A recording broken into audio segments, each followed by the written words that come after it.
नमस्कार दोस्तों, अतुल्य भारत ज्योग्राफी के इस डिजिटल मंच पर मैं एचआर चौधरी एक बार फिर से आपका स्वागत करता हूं। दोस्तों, आज हम आरपीएससी द्वारा असिस्टेंट प्रोफेसर के इंटरव्यू के बारे में बात करेंगे कि किस प्रकार से इंटरव्यू लिए जाते हैं और जो साथी पहली बार आरपीएससी में असिस्टेंट प्रोफेसर का इंटरव्यू देने जा रहे हैं उन्हें किन किन बातों का ध्यान रखना चाहिए।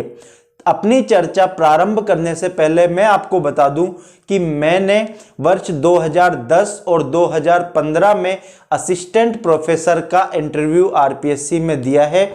इसके अलावा राजस्थान लोक सेवा आयोग में ही आरएस का भी मैंने इंटरव्यू 2018 वाली भर्ती का दिया है। तो इस प्रकार मैं ये कह सकता हूं कि आरपीएससी में मुझे 3 इंटरव्यू देने का अनुभव प्राप्त है और मैं ये आज वीडियो के माध्यम से अपने अनुभव ही आपको शेयर करना चाहता हूं। सबसे पहले, जैसा कि आप लोगों को पता है कि अब आरपीएससी द्वारा जो असिस्टेंट प्रोफेसर की भर्ती परीक्षा सितंबर और अक्टूबर माह में आयोजित की गई थी, उसके परिणाम आना प्रारंभ हो गया है और कई दोस्त ये जानना चाहते हैं कि रिजल्ट आने के बाद हमें क्या क्या करना होता है। देखिए, सबसे पहले हम चाहे किसी भी सब्जेक्ट के हों, हमारा परिणाम आने के बाद हमें सबसे पहले विस्तृत आवेदन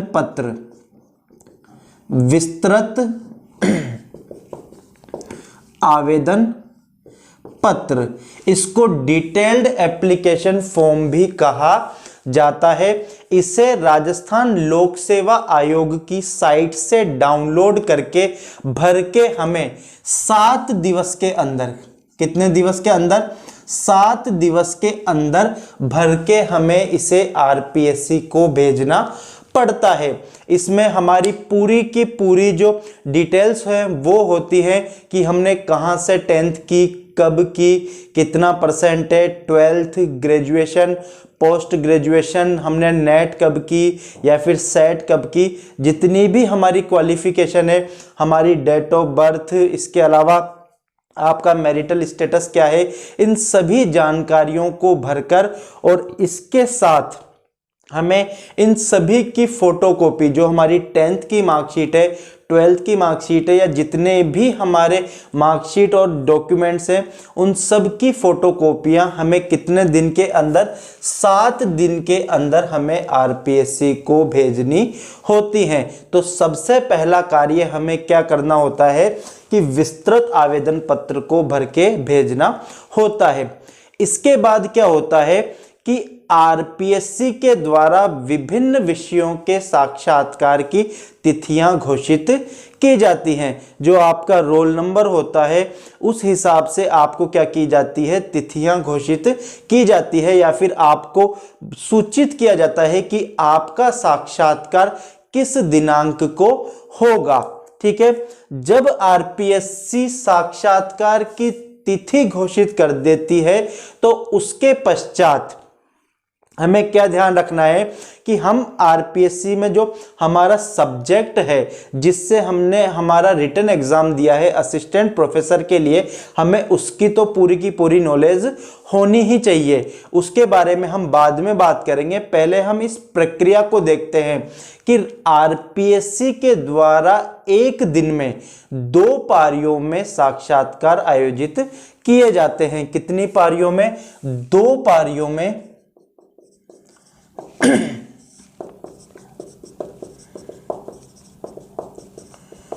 साक्षात्कार आयोजित किए जाते हैं। सुबह की पारी होती है 9 से 12 बजे तक और दूसरी पारी होती है 2 से 5 बजे तक। ठीक है, ये थोड़ा पहले भी होकर 1 बजे से भी हो सकती है, लेकिन आपके 2 पारियों में आरपीएससी द्वारा साक्षात्कार आयोजित किए जाते हैं और एक पारी में लगभग 8 स्टूडेंट्स या हम कह सकते हैं 8 कैंडिडेट्स का इंटरव्यू लिया जाता है। वो 7 भी हो सकते हैं, वो 8 भी हो सकते हैं। तो जो आपकी पारी है, जिस सेशन में आपका साक्षात्कार होगा, उस सेशन में कितने 8 स्टूडेंट्स का इंटरव्यू होता है। 8 स्टूडेंट्स का इंटरव्यू लगभग सुबह होता है और लगभग 8 ही स्टूडेंट्स का इंटरव्यू शाम को होता है।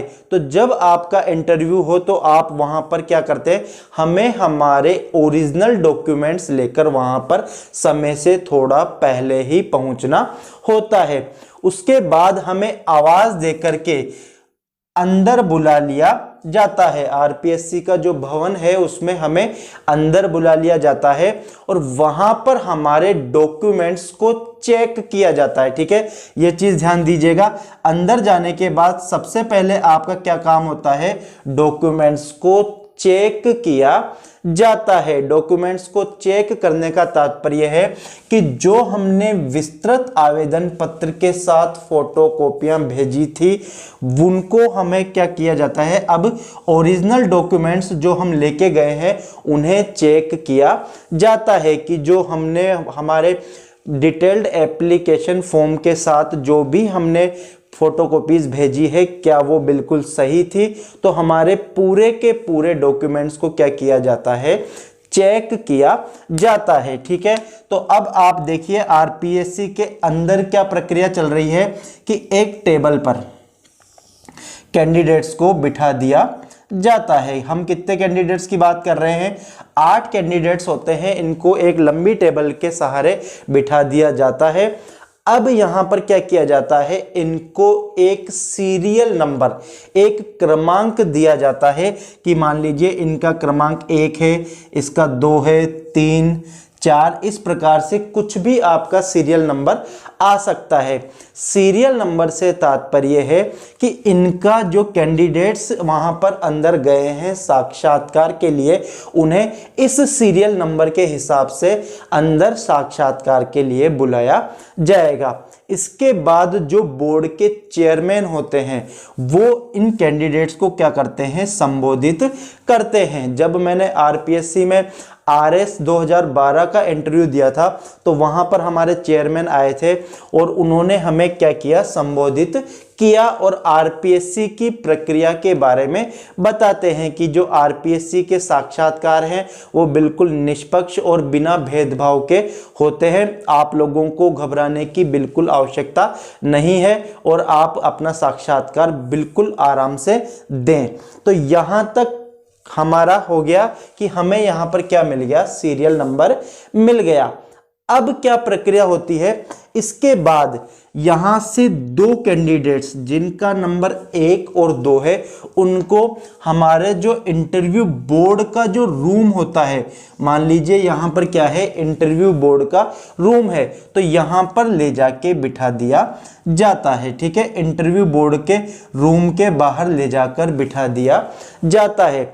उसके पश्चात जब अंदर से बुलाते हैं तो यहां से पहला कैंडिडेट अंदर जाता है साक्षात्कार के लिए और दूसरा कैंडिडेट बाहर बैठकर अपनी पारी आने का इंतजार करता है। पहला कैंडिडेट अंदर गया और दूसरा कैंडिडेट क्या करता है, अपनी पारी का इंतजार करता है। जब पहला कैंडिडेट बाहर आ जाएगा तो दूसरे कैंडिडेट को अंदर भेजा जाता है और तीसरे कैंडिडेट को प्रतीक्षा के लिए बाहर बुला लिया जाता है। तो ये एक सामान्य सी प्रक्रिया होती है जिसके अंतर्गत हमारा क्या चलता है, साक्षात्कार चलता है। तो ये प्रक्रिया आपको यहां तक समझ में आ गई होगी।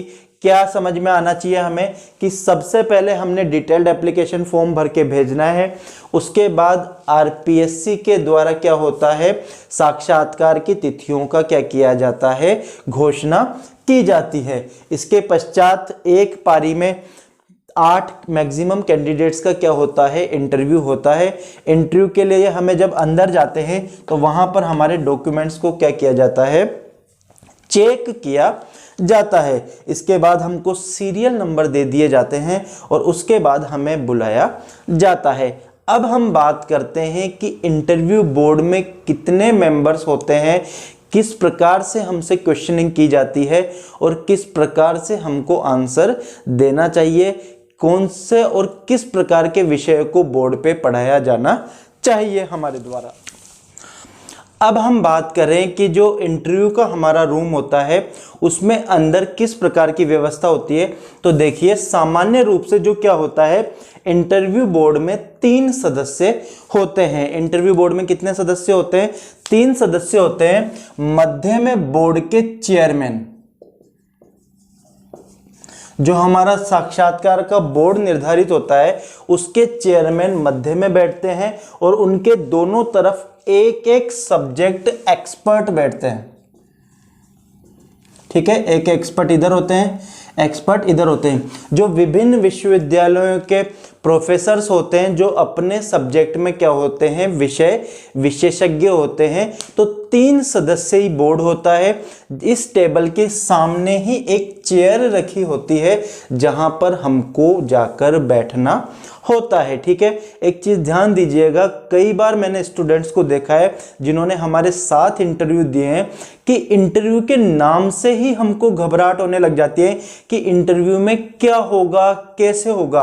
तो आप लोगों को सबसे पहले ये चीज ध्यान रखनी है कि आप लोगों को घबराना नहीं है, आप लोगों में कॉन्फिडेंस का होना बहुत जरूरी है। आप ये कॉन्फिडेंस रखिए कि कितने लोगों ने एग्जाम दिया था और उनमें से हम कितने चुनिंदा लोग ऐसे होते हैं जो साक्षात्कार तक पहुंच रहे हैं। आप अपने विषय विशेषज्ञ हैं, तो हमें घबराना बिल्कुल भी नहीं है। जब हम असिस्टेंट प्रोफेसर के इंटरव्यू की बात करते हैं तो यहां पर केवल आपको आपके सब्जेक्ट की नॉलेज होना बहुत जरूरी है, क्योंकि ये देखा गया है कि जो बोर्ड होता है वो केवल सब्जेक्ट एक्सपर्ट्स को ही चुनना पसंद करते हैं कि जिसकी अपने सब्जेक्ट पर क्या होती है, पूरी पकड़ होती है।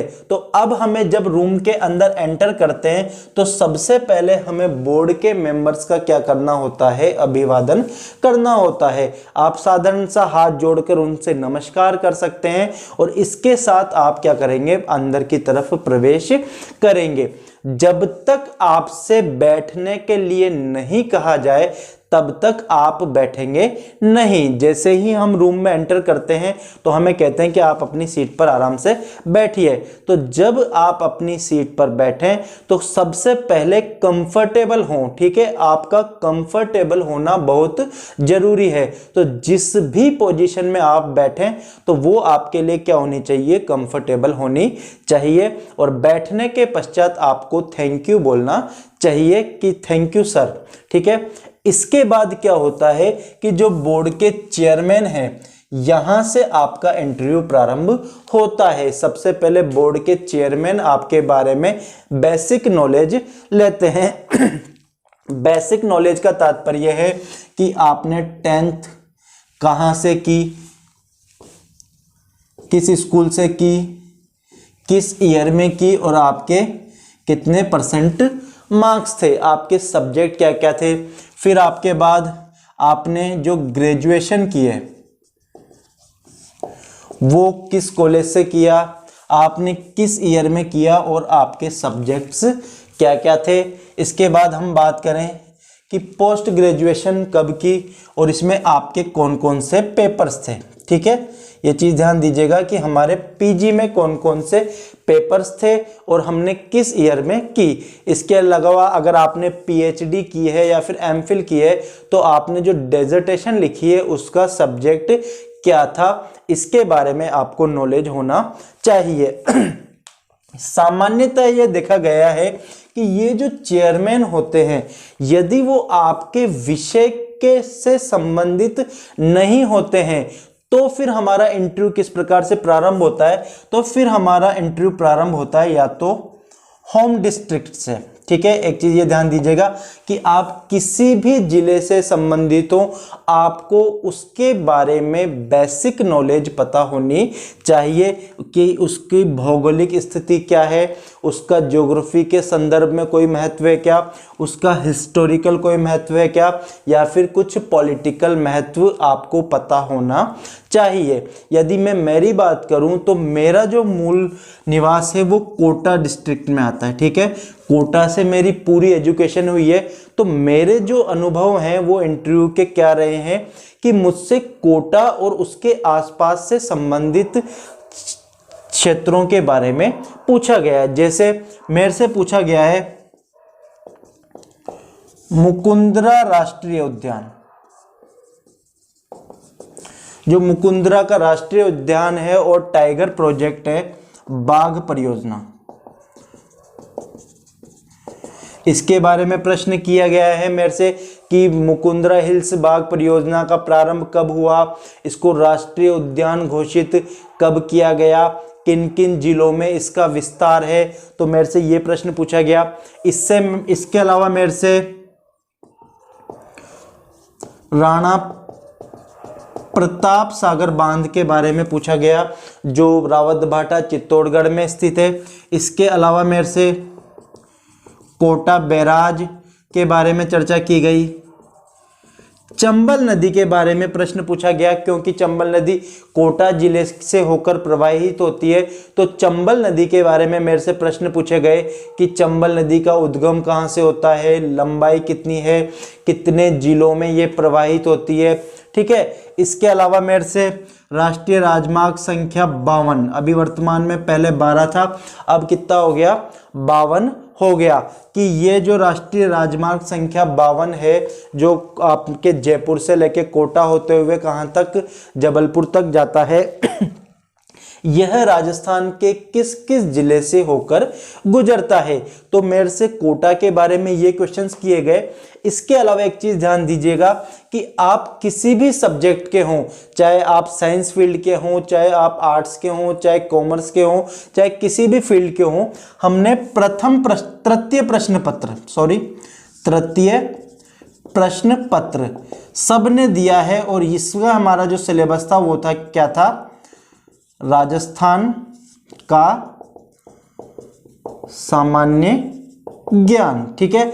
तो हमने यहाँ पर राजस्थान की पूरी जीके पढ़ी है, हमने यहाँ पर राजस्थान की जियोग्राफी भी पढ़ी है, राजस्थान की हमने हिस्ट्री भी पढ़ी है, राजस्थान की पॉलिटी भी पढ़ी है, आर्ट एंड कल्चर सब कुछ पढ़ा है। इस कारण हमसे राजस्थान के संदर्भ में कुछ भी पूछा जा सकता है और हम वहां पर ये नहीं कह सकते कि हमें बिल्कुल नहीं आता, ठीक है। नॉर्मली अगर हम वहां पहुंच रहे हैं, इसका मतलब है कि हमें वहां पर नॉलेज आती है। अब कैंडिडेट्स के मन में क्या क्वेश्चन आता है कि अगर हमें कोई क्वेश्चन नहीं आता है तो क्या हम उसके लिए मना कर सकते हैं। बहुत सारे कैंडिडेट्स केवल यही जानना चाहते हैं कि क्या हम मना कर सकते हैं क्या। तो देखिए, मना करने में कोई बुराई नहीं है। यदि आपसे कोई प्रश्न पूछा जाता है और हमें उसका उत्तर नहीं आता है तो हम साधारण शब्दों में सॉरी बोल सकते हैं, ठीक है। गलत उत्तर देने के बजाय हमें सॉरी बोलना ज़्यादा अच्छा रहेगा। क्यों?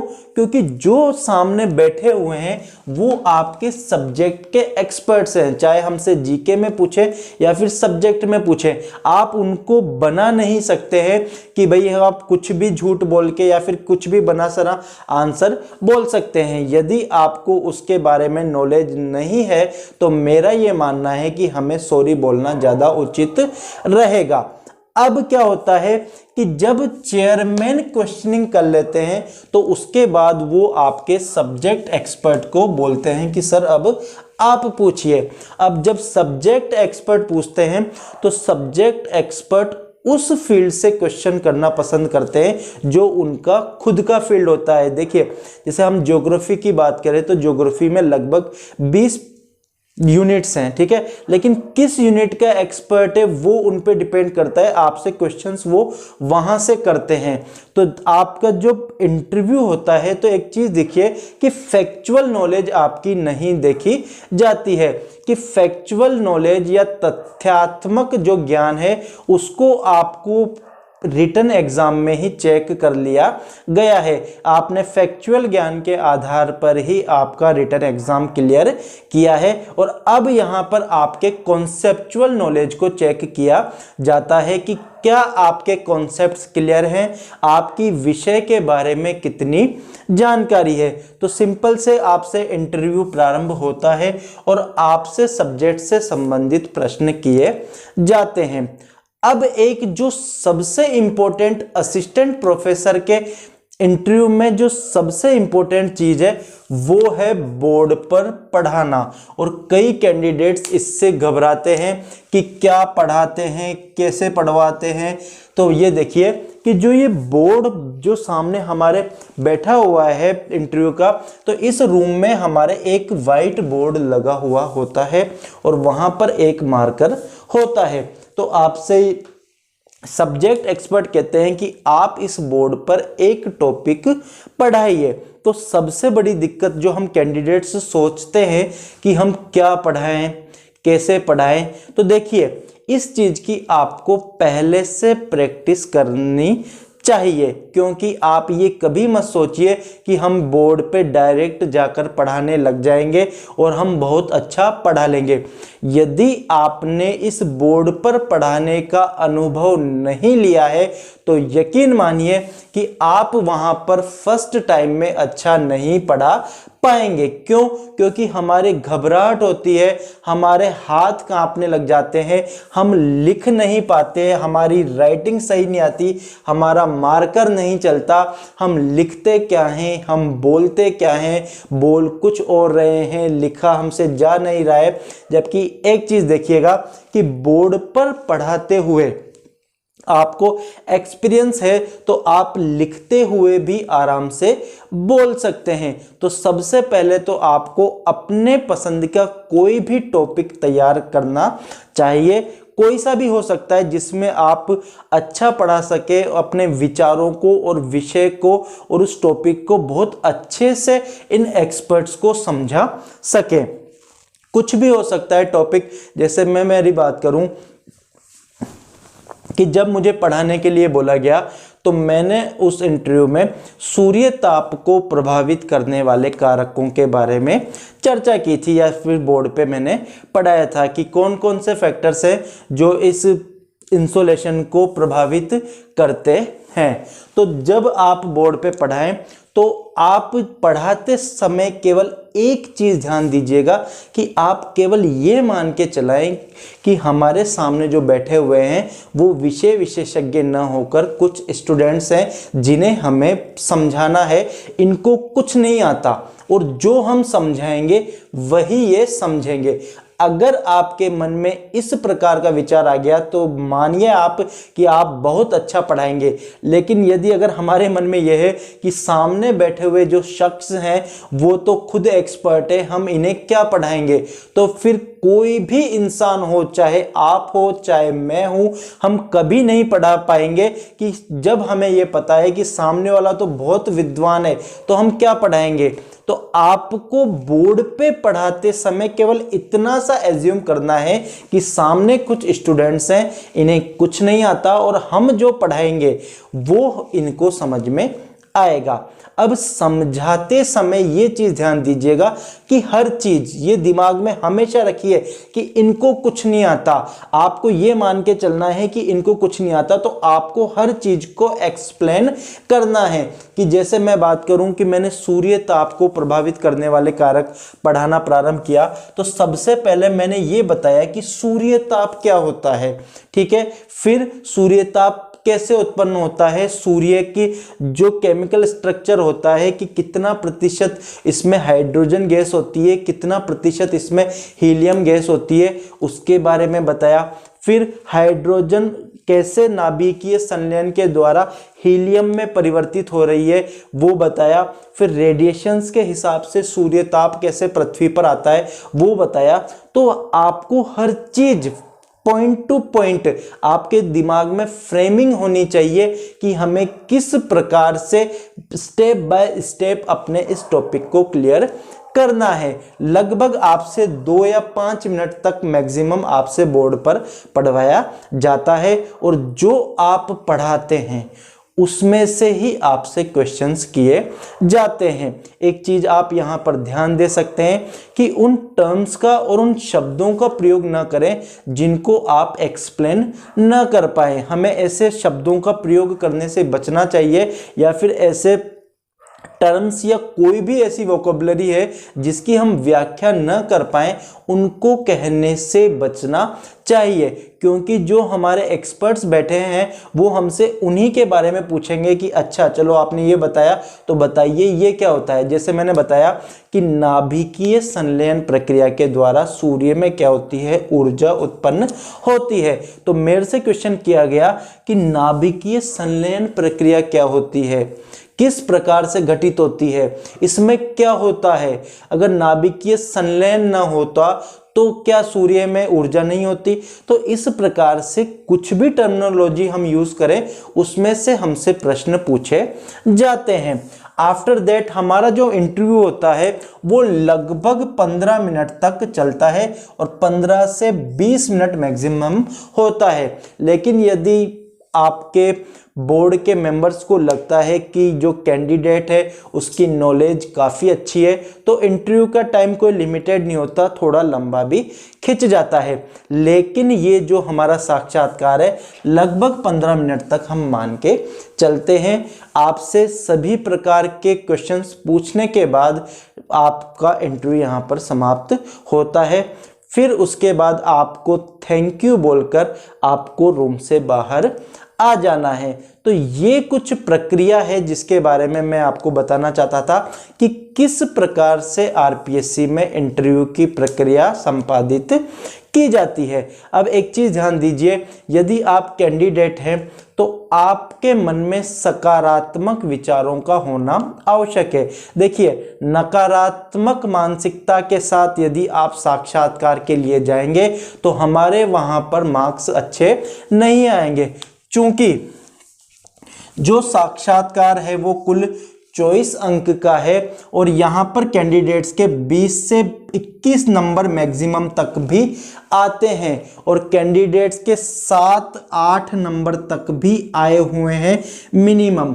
आपको कॉन्फिडेंट रहना है, आपकी बॉडी लैंग्वेज से कॉन्फिडेंस झलकना चाहिए, ठीक है। तो ये चीज़ों का हमें ध्यान रखना है और किस प्रकार से हमारे बाल कटे होने चाहिए, किस प्रकार की हमारी ड्रेस होनी चाहिए, क्या क्या हमको होना चाहिए, इसके बारे में हम किसी और वीडियो में बात करेंगे। यहाँ पर केवल आपको बताने का ये प्रयास किया गया है कि किस प्रकार से साक्षात्कार की प्रक्रिया प्रारंभ होती है और साक्षात्कार की प्रक्रिया के दौरान हमसे इंटरव्यू रूम में हमसे किस प्रकार से प्रश्न पूछे जाते हैं और किस प्रकार से हमें आंसर देना चाहिए। उम्मीद करता हूं ये वीडियो आपके लिए लाभदायक सिद्ध होगा।